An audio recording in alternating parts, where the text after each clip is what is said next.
உங்கள் தந்திவன் தொலைக்காட்சியில் சின்ன திரையின் சிங்கப் பெண்கள் மாலை 7 முதல் 8 மணி வரை காணத் தவறாதீர்கள்.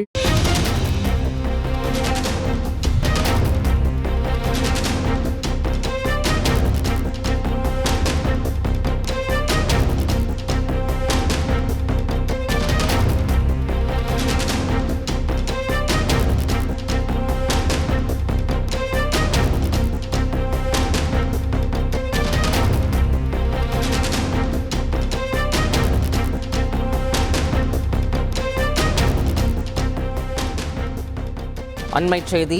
அன்னபூர்ணா ஹோட்டல் உரிமையாளர் மத்திய நிதியமைச்சர் நிர்மலா சீதாராமனிடம் மன்னிப்பு கேட்ட விவகாரத்தில் தவறான கருத்துக்களை பரப்பியதாக பாஜக நிர்வாகி கட்சியில் இருந்து நீக்கப்பட்டிருக்கிறார்.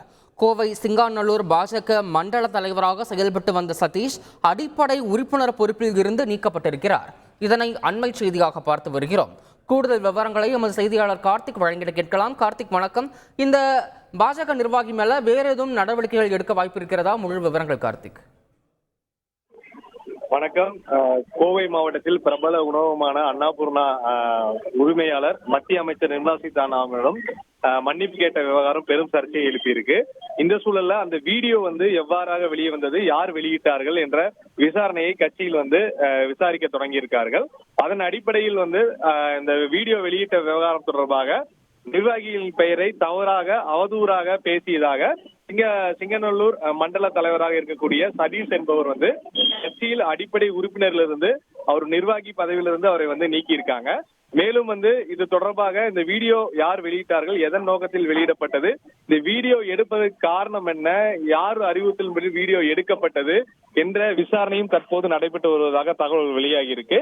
அந்த சூழல்ல இந்த வீடியோ குறித்தான அவதூறு கருத்துக்களை பதிவிட்ட பாஜக நிர்வாகி அந்த கட்சியின் அடிப்படை உறுப்பினர்ல இருந்து நீக்கப்பட்டிருப்பது மிக முக்கிய செய்தியாக நம்ம பார்த்து வருகிறோம். தொடர்ந்து பாஜக மாநில தலைவர் அண்ணாமலை தமிழகத்தில் இல்லாத போது ஏற்கனவே அந்த உணவக உரிமையாளரிடம் இது குறித்து மன்னிப்பும் வருத்தம் கேட்டிருந்தார். இந்த சூழல்ல இந்த வீடியோ தொடர்பான விசாரணையை தீவிரப்படுத்தவும் இங்க இருக்கக்கூடிய மாவட்ட நிர்வாகிகளுக்கு அறிவுறுத்தி இருப்பதாக தகவல் வெளியாகி இருக்கு. விவரங்களுக்கு நன்றி கார்த்திக். உங்கள் தந்திவன் தொலைக்காட்சியில் சின்ன திரையின் சிங்கப் பெண்கள் மாலை 7 முதல் 8 மணி வரை காணத் தவறாதீர்கள்.